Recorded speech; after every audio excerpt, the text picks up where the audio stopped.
marketing calendar will ensure that you are consistently marketing, because we know what happens, and particularly in the smaller organizations, or one-man bands, or one-man and an apprentice type organizations, what typically happens is we get some work in, we get carried away doing the work, and we forget to do anything as far as the marketing is concerned. And I know this from my own experience, but I also now know it over the last 4 years from working with you guys, that we can talk about going out and doing leafleting campaigns, we can talk about running ads in magazines and so on and so forth, but then as soon as you get a little bit busy, if you're not following a calendar, if you're not following a plan, as soon as you get a little bit busy, these things can get forgotten. And I've had this with members of the Toolbox, where they've started, say, a leafleting campaign. Many of you will be aware of the term leaflet domination, but I've had some of the guys, not you of course, you wouldn't do this, but I've had some of the guys starting a leaflet campaign. They start to get some success from it, and you know, when you do a leaflet domination campaign, you can get some really serious success very, very quickly. For those of you who don't know what I'm talking about, talk to some of the members who've done it and are working with it. There are 1 or 2 of the members who are purely working with leaflets. They're not doing any other form of advertising. I'm not saying marketing, advertising. They're not doing any other form of advertising, but leaflets. And they're working extremely well for them. But the leaflet domination, the thing is, what happens is you can get quite quickly a result from that. And what can happen is, when you start to see the result coming in, you start getting busy doing the work, and you forget to finish the campaign.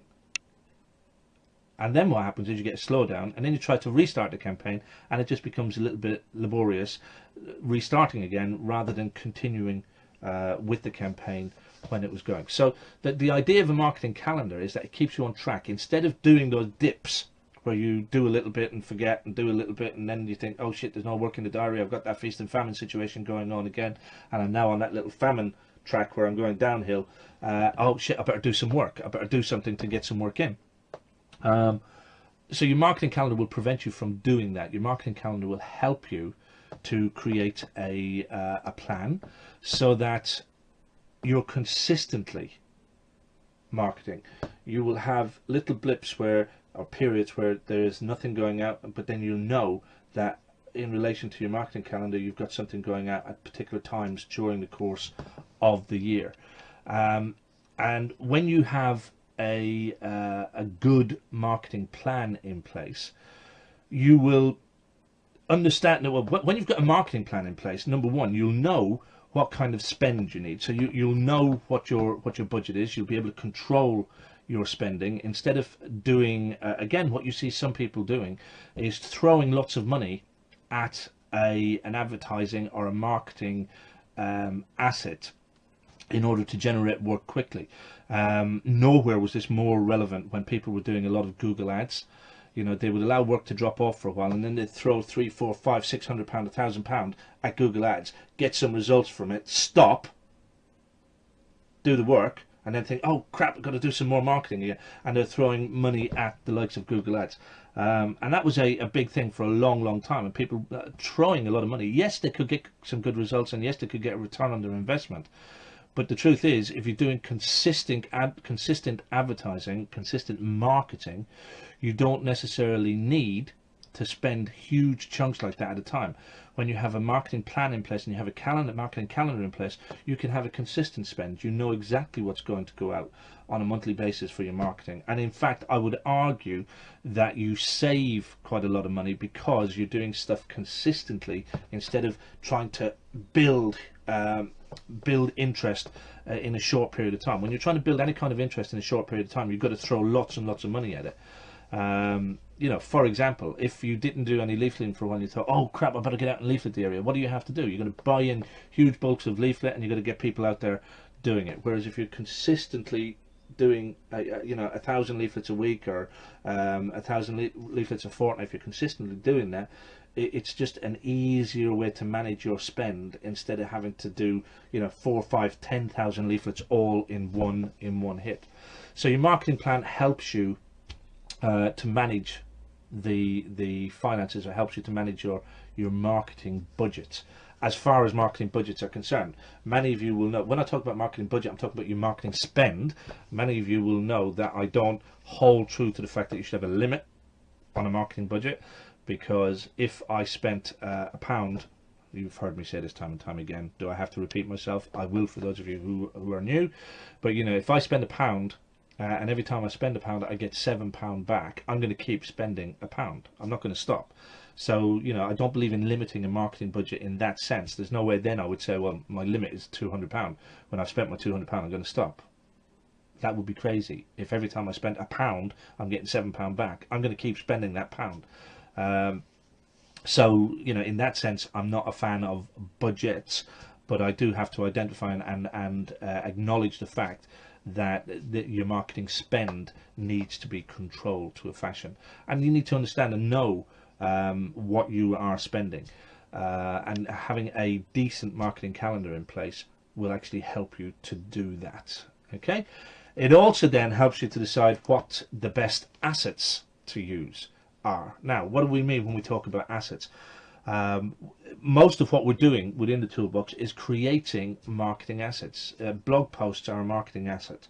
Emails are a marketing asset. Your YouTube videos are marketing assets. Your website is a marketing asset. Your leaflets are marketing assets.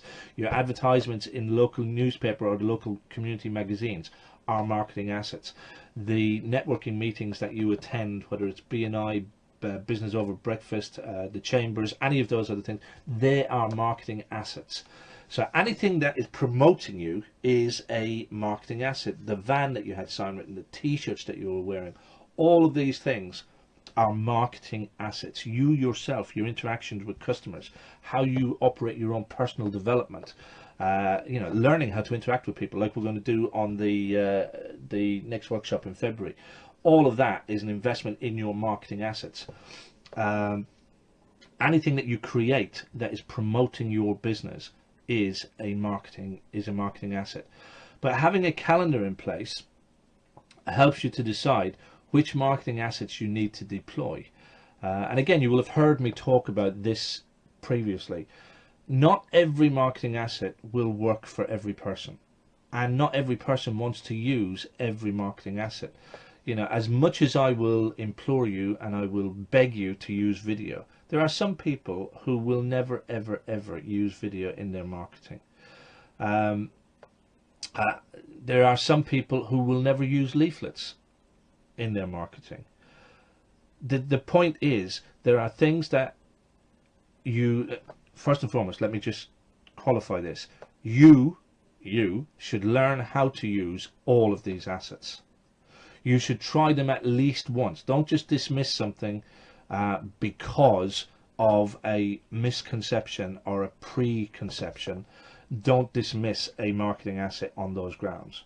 Try them. If they do not work for you, or if your requirement for business and work is fulfilled by some of the assets that you use. For example, we have one member who I could, you know, I'm not going to name. They can if they want, but we have one member who all they do, the only promotion, the only advertising that they do, marketing wise, is community magazines.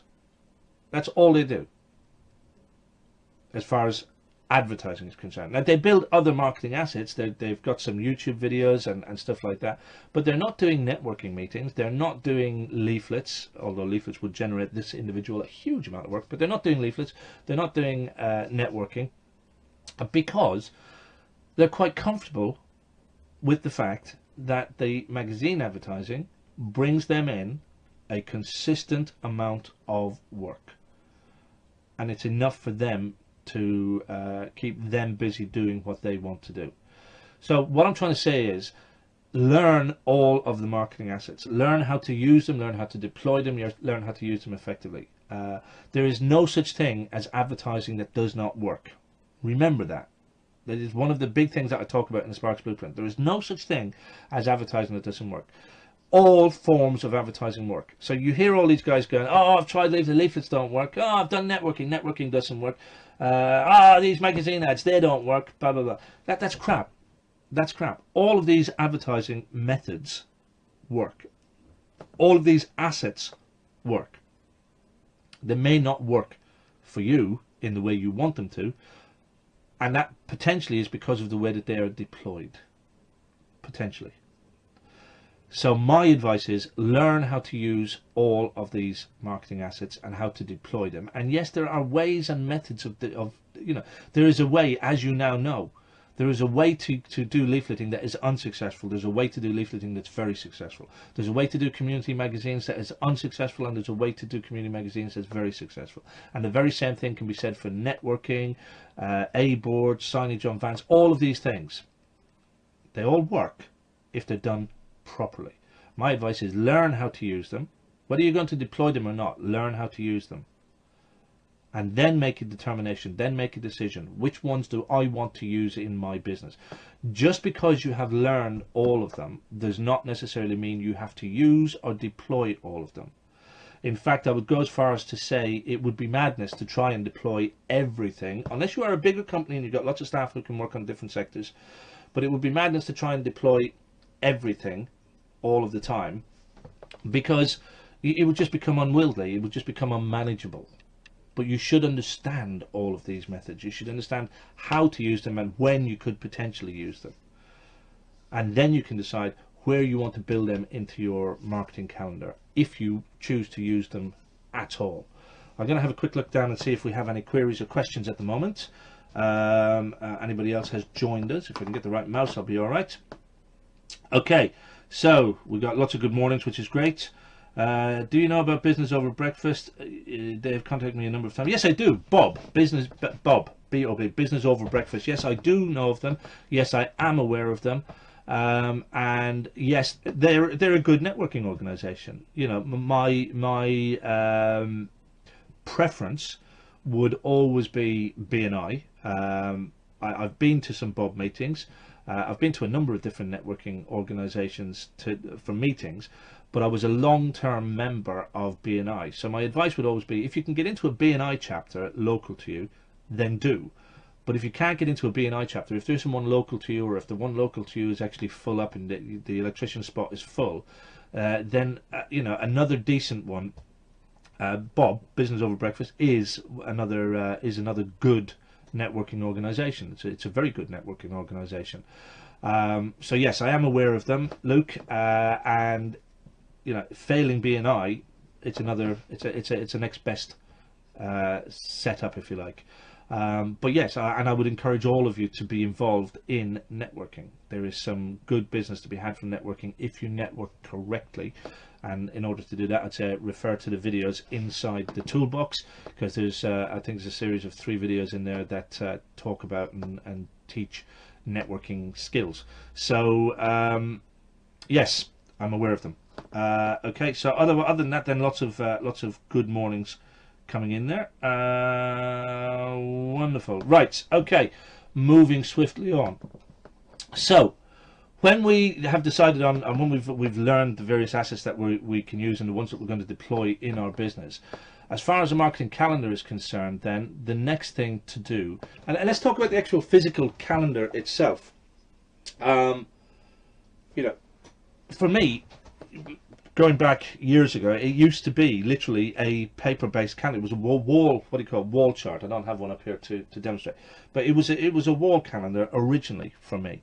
And then, of course, I went electronic, and it was always on my PC, which I find even, you know, 1,000 times better, because you can set alerts and alarms when you have a calendar on your PC.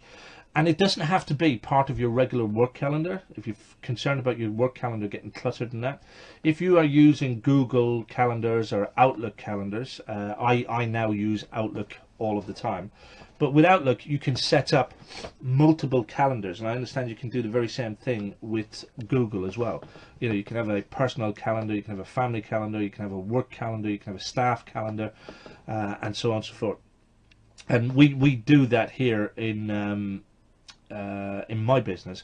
I have different calendars for different things. But as far as marketing is concerned, you can set up an independent marketing calendar and set alarms on it so that it alerts you to the events that are up and coming. So, excuse me. So my advice today, you know, whereas years ago it would have been a wall chart or a wall calendar, a year planner, I would now suggest that you use a digital calendar of some description, either a Google calendar or an Outlook calendar. like I said, I personally use Outlook. We have a Microsoft 365 in the cloud account, whatever it's called, I don't know, which means that I can access my calendars on any of my devices. I can access the multiple calendars that I have either on my phone, my iPad, my laptop, my desktop, in any format that I want. So in terms of the actual physical calendar itself, that's it. You know, don't go buying any silly software that may be for sale out there. And there are, you know, there are softwares out there for marketing calendars and so on and so forth. I wouldn't waste time and energy on them, because at the end of the day, you have access to calendars. If you have an Outlook account, then you have access to multiple Outlook calendars. If you have a Google account, you have access to multiple Google calendars. So use what you've got and build and create your marketing calendar yourself. So what do you need to do? You need to start selecting dates from the calendar. And most people will jump to the automatic assumption of, and it's a good idea, by the way, of things like St. Andrew's Day, St. Patrick's Day, St. George's Day, Christmas Day, did I say Valentine's Day? There are a number of different events already built into your standard calendar that you can use in order to market yourself. So what I would do, and you don't have to pick every single one of these guys, you know, the last thing you want to do is terrorize your customers with every single date in the diary and having something for every single date in the diary. What you need to do is have a consistent flow of dates and days that you will promote. Now, promoting doesn't necessarily mean you're selling. Remember this. This is, again, going back to the beginning of the whole concept of marketing. Promoting is promoting you. It's promoting your organization. It is, in essence, keeping your name on your customers' lips. That's it. That's what it's about. It's literally keeping your name on the tip of your customer's tongue, so that when the word electrician comes up, you are remembered. But it doesn't mean constantly barraging them with selling. It doesn't mean constantly saying, buy my shit, buy my shit, buy my shit, use my service, we are great. It is literally just letting them know that you exist, that you are around. It could be sending them out greeting cards. It could be sending them out helpful hints and tips. It could be running a little story. It could be just telling them a little bit about your company or your background, but not selling. The worst thing you can do is sell all of the time, because they'll just shut you out. But if they're receiving little bits and pieces of information from you from time to time, and as I say, it's about keeping on the tip of their tongue. So when we go back to what we were talking about a moment ago with the, you know, St. Andrew's Day, just a greeting card, just a simple greeting card from you keeps your name on their tongue. You know, happy St. Andrew's Day, happy St. Patrick's Day. Whether it's a greeting card or an email, it's an excuse to contact them. It's an excuse to keep in touch with them. The same goes for St. Patrick's Day. You know, people remember things like St. Patrick's Day or St. George's Day. Valentine's Day is great. You know, with Valentine's Day, you can send out a Valentine's card to your customer with a very simple, you know, we love the fact that you're one of our customers. We want to send love to our customer. Whatever, you know, love connection you can make to it, but you're making a tenuous connection. You know, you're not trying to flirt with your customer, but you're making a tenuous connection to the fact that you appreciate the fact that they've given you business or that they exist. Some of the other things that you can do is run a short campaign leading up to Valentine's Day about how you love your customers. So you can have an email every day, but just talking about how you love your customers. So, you know, we love to sweep up after we've done the work in your property.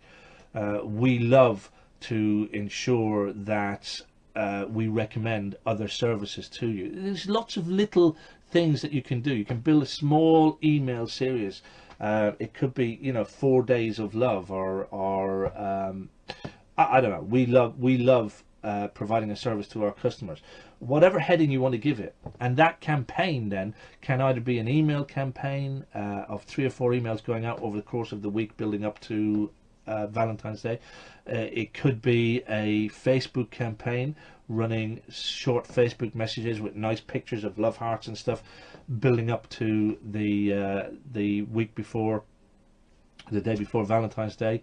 It could be a combination of both of those things. So you can actually run the email campaign and run the Facebook campaign. And you don't even have to create new assets. You can use exactly the same content in the email as you're using in the Facebook campaign. Absolutely no reason why not. And then why not throw on the back of that a very simple video that you can put up on your YouTube channel, also on your Facebook page, and then you can have a link to that video in your emails and a link back to it on each of the Facebook posts that you create as well.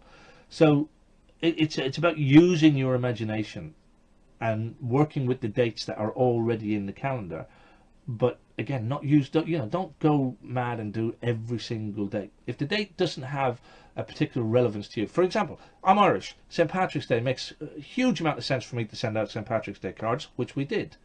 Yeah. How many people actually send out St. George's Day cards? You hear so many times, and I often listen on the radio. I listen to talk radio a lot. I don't listen to news. I think news is shit. Excuse my French. I stopped buying newspapers a long time ago. And yeah, anyway, that's a whole. God, I could go down on a rant here. That's a whole different story. But I get my news and I listen to talk radio a lot, and you hear a lot on the radio about, it's particularly around that time of year. You hear a lot about people don't celebrate St. George's Day. You need to claim back the flag. All this kind of rubbish. But then when you look at it, how many businesses actually celebrate St. George's Day? How many businesses pull their finger out and get a St. George's Day card and send it out to their customers to celebrate St. George's Day? They don't. And how would that make you stand out if you did that? How different would you look if you sent out, and I'm not saying a political statement. Yeah, I'm not saying a political statement. That would be the wrong way to go. But just to send out a little warming St. George's Day card, wishing everybody a happy St. George's Day. Yeah, or a St. Andrew's Day. If we can do it for St. Patrick's Day, why can't we do it for St. George's or St. Andrew's? Of course you can. And it makes you stand out that little bit, because who else is going to be doing it? And when your customer opens it and goes, oh, St. George's Day, oh, that's nice, great, lovely. And then maybe it will bring back the whole celebrating St. George's Day thing as well. You never know when you can start a movement.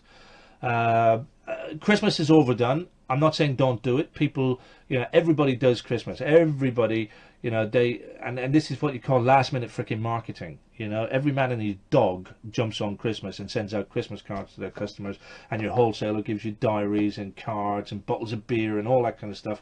And everybody deals with their customers over the Christmas period, and some people now do New Year's cards and that. That's great. I'm not saying don't do it. But remember, when you are doing it, you are just in that sea of sameness. You are doing what everybody else is doing. So don't think you're differentiating yourself. But by sending something out on a different date, St. George's Day, Valentine's Day, Easter, Halloween, any other date that you can pick from the Gregorian calendar, anything that you can pick up that is a standard recognized holiday, then that's going to help you to stand out and be recognized. Hopefully that's making sense, guys. So that's the regular calendar dates. Those are the dates that are in the diary that we talked about that you can work on. But then, think outside of the box, because there are other things that you can do. One of the things I used to do was, when I had the MOT for my vehicles, because when we were running Kent Electrics, I bought all of the vehicles all at the same time.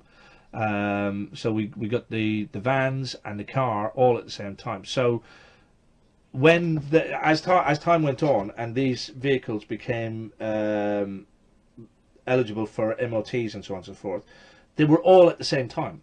The MOTs all came up all around the same time. Now, obviously, I wasn't releasing vans and cars and everything all on exactly the same day to be done, but I would then use that story to create an email to post out to people to talk about MOTs and how this time of the year is expensive for me, but yet it's important to me, yada yada yada, all of that kind of thing, because it's important that I keep the vans on the road, and it's important that I look after them and maintain all this kind of stuff. Okay, but then I would refer that back to a what we used to call then a periodic inspection. Now, of course, it's an EICR. But it was a good opportunity. It was an interesting opportunity to communicate with the customer with a little bit of a story, but then tie it back to an electrical theme. Okay, so using things in your own life, events that happen in your own business. So MOT is one of those things. It could be the anniversary of the birth of your business. When did your business start? You know, if your business began on the 15th of June, then on the 15th of June every year, you have an opportunity to talk about how happy you are, or how you're celebrating the birth of the business, and so on and so forth. That's an opportunity for you to contact your customers and let them know, you know, you're a part of this. Without you guys, without customers, these things, you know, I wouldn't have this business, and it's with your help and with your respect and all that kind of stuff. You can build things into that make your customer feel warm and fuzzy, if that's the feeling you're going for. But the bottom line is, it's another excuse to contact them, to get in touch with them, to keep your name on the tip of their tongue. There are other things like your birthday, your children's birthday, your wife's birthday. Again, opportunities to contact your customers, to have a little story behind it, to do a Facebook post, to do an email, to create a video, to embark on deploying at least one of your marketing assets. Your anniversary, wedding anniversary. If you're married and you celebrate a wedding anniversary, then there's an opportunity there to actually use it to contact people. It could be the anniversary of employing a member of staff. You know, for example, the apprentice John has been with us now for 2 years. He's coming up. He's starting his third year. Whatever. You have an opportunity to celebrate those things and send people a little photograph of the apprentice working and so on and so forth. These are great opportunities that are outside of the box to actually contact your customer without selling them anything, but just giving them a little bit of information, a little bit of background about things that you're doing and things about you and your business and your life, so that it keeps them on board and it keeps your name right where it should be, which is on the tip of their tongue. And again, you're not selling. You are just informing and keeping in touch. So we looked at the dates that are built into the calendar, that are there, your holidays, your bank holidays, your special days, all of that. We looked at the personal dates, the things that you can use in your life, and there may be other things apart from your MOT and your birthday and your anniversary and anniversary of when the business started and when people joined the company. There might be other milestones, other things that you can build into the diary that you can actually create small snippets of information. We're not talking about creating huge stories, but small snippets of information that you can either send a letter, a greeting card, create a small video, put up some Facebook posts, and so on and so forth. Okay, so those are the personal dates, and then of course we have the what I like to call the National Day of, and some of these are recognized national days of, and some of these are fun. Now there is a whole website dedicated to this. You can look this up, guys. If you look up National Day of, Google it. Not now. Stay here. Not now. Stay here. You can Google it later. But if you Google National Day of, you will find a complete list of things. And we have everything. We have National Children's Day. We have National Granny's Day. We have National Puppy Dog Day. We have National Day for Tradesmen. We have National Day for Tradeswomen. We have National Hair Day. You have all sorts of national days. And again, I am not saying use every single one, but have a look at it and think about your personality, think about your ideal customer. You know, if your ideal customer is a energy saving hippie, then you know National Energy Saving Day or National Solar Day might be a day that you want to put into your calendar. Look at what your ideal customer is. Look at the makeup of how you've defined your ideal customer and what kind of days would resonate with them. Look at you and your business.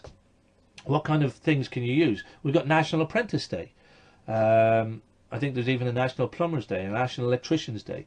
Look at the days, go down through the calendar and look at the days and figure out what can I use in my business, what fits with my personality, what fits with my customer's profile, my ideal customer's profile, and then from there you can build into your calendar some fun, some dates that you can promote. Some of them will be very fun. Some of them are straightforward, ordinary, like National Grannies Day.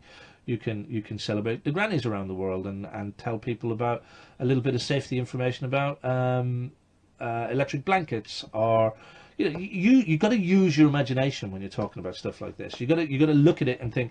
National Children's Day, something like Steve Palmer's video on plug safe sockets. It's National Children's Day. It's a great excuse to push out stuff like that. Also, National Tradesman Day. We're celebrating tradesmen across the UK. Great opportunity to remind people to use local tradesmen, that type of thing. But these are genuine, good opportunities to contact your customer and keep your name on the tongue. Rather than all of these, and I get them. I still get them from some wholesalers. These bland emails that say, "Sorry for disturbing you, but we have so-and-so on sale this week," yada, yada, yada, yada. You turn off to that kind of stuff. But stuff like this, dates in the Gregorian calendar, dates in your personal life, dates that are national day ofs. These are opportunities where it's a good excuse to contact your customer and add some value to their life and some fun to their life while keeping your name. And remember, going back to the very beginning, guys, it's not about selling. Don't go, oh, it's I don't know, National Grannies Day. Have us around to check your socket so that you can plug in your. Don't do that. Don't sell. Just give them a little bit of information. The selling will happen. That all you want is for them to know who you are, that you exist, that you're a nice guy, that you're helpful. Your contact details will be in the email. It'll be in the letter that you send. It'll be on the card that you post. It'll be on your Facebook group. All of these things, all the contact details are there. The selling will be subtle. Don't go buy my shit, buy my stuff, buy my stuff.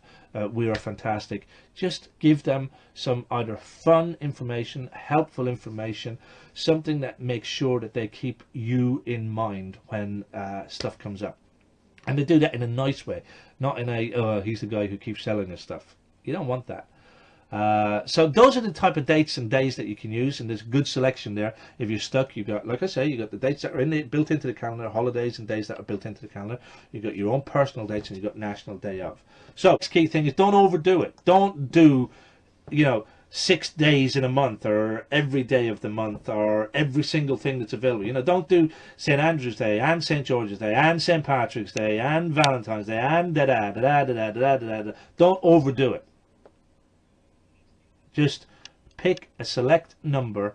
As I said, start with one a month. Start with one event in a month, and your event could have a campaign that is a series of emails that lead up to that event. For example, Valentine's Day. If you were doing Valentine's Day, you might do 7 days leading up to Valentine's Day, one email, one Facebook post a day with something in connection with loving your customers. Okay? Or you might decide that I'm just going to do an email on Valentine's Day with a video on Valentine's Day. It could be just one item, one thing that happens on that day, or it could be a build-up to that. But it's about deciding the assets that you're going to use, what works well for you and your customers, the date you're going to use, and how you're going to deploy that asset. It is as simple as that, guys. Hopefully that's been helpful. Hopefully it's been interesting.